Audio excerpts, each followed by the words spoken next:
Freelancers who start without a clear focus tend to struggle too long before seeing good money. Obviously.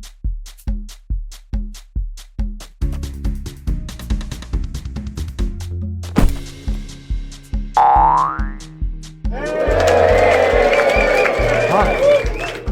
I'm Mr. Nuts, and this is Cocovers. In Cocovers, nobody works for peanuts, because, over here, peanuts do not exist. This is the third episode of my series Business Plans That Grow Businesses. This time, I show you how to use your career stage as an advantage when you decide to go solo and start freelancing, even if you're a student with no work experience. Also, I make a comparison to how experienced professionals get an easy start for their one-person businesses. Basically, becoming a freelancer is easy. Quit your job. Sign up on a freelance platform. Call yourself a freelancer. Well, that's only technically correct. Watching a few videos about how to get your first job online will not build you a business. The real challenge is turning zero into short-term and long-term success. And here's the twist. Even with no experience, you can control one thing immediately. Customer experience. Yes, you may be a beginner in terms of skill, but you must not be a beginner in professionalism. If you make mistakes, hide the chaos from the client. Redo the work. Double-check everything. Triple-check if needed. Ask a friend to review it. Buy the guy lunch as thanks. Or split the profit if you must. Protect your credibility at all costs. Communicate clearly. Stay polite. Stay positive. Even if you are sweating internally. Promise conservative timelines. Assume something will go wrong. Because something will go wrong. Use Murphy's Law as your guideline. Learn risk management early. Plan rigorously. Absorb the shock of accidents yourself. Do not pass your mistakes to the client. Never, ever, ever. And never ask for money before delivering what you promised. This builds trust like nothing else. Make a promise. Deliver what you promised. Then, over-deliver just a little. And your client will be happy to pay you, even if you appear young and inexperienced. Professionalism always pays off. If someone must lose, let it be you in the beginning. You are selling experience. Do not vanish when things go bad. Take responsibility. Make notes. Improve.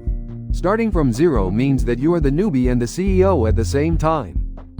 That combination is explosive. But if you handle it well, and you grow fast, super fast. Handle it badly, and you disappear quietly. This is where mentoring helps. Find someone who has walked the path. Someone who has done for years what you're trying to do. Someone who actually built something. Ask them if what you're about to deliver is good enough for your client. Ask how to explain the results without sounding amateur. Ask what to learn next. A mentor does not just give answers. Mentor gives perspective. And perspective shortens the learning curve. By the way, this is my second cousin. My dear young cousin, if there's one thing I've learned over the eons, it's that you can't give up on your coconuts, no matter how tempting they make it. Moving on.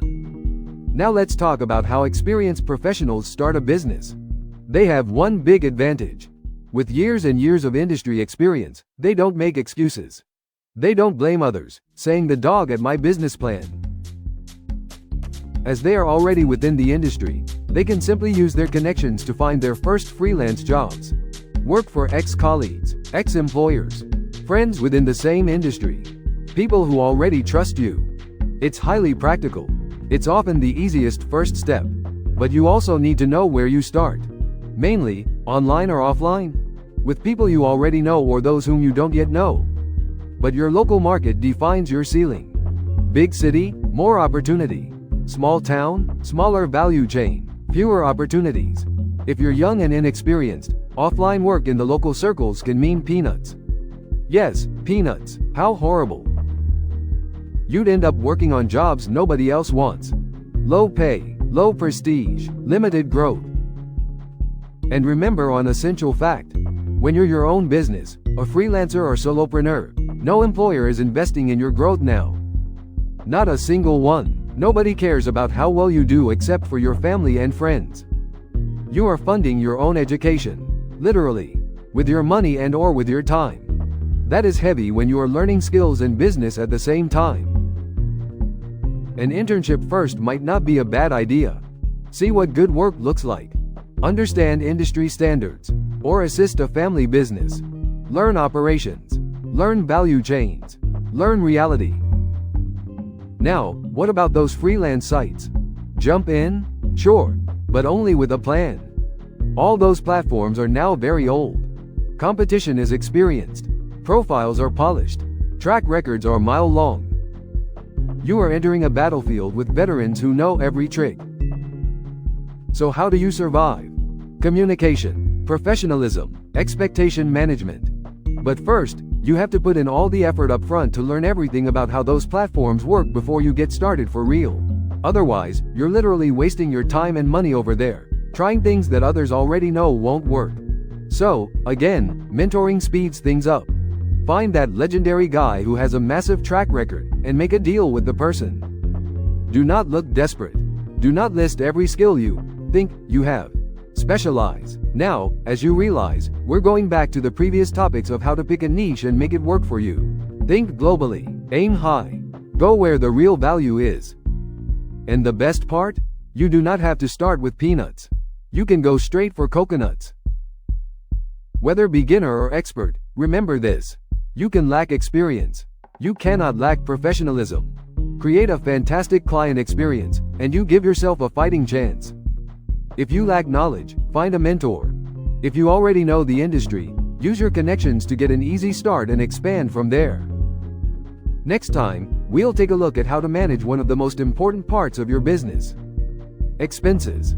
And yes, even freelancers have expenses even if they don't realize it. All businesses have expenses. So, see you soon again in CoCovers. Now, back to bed.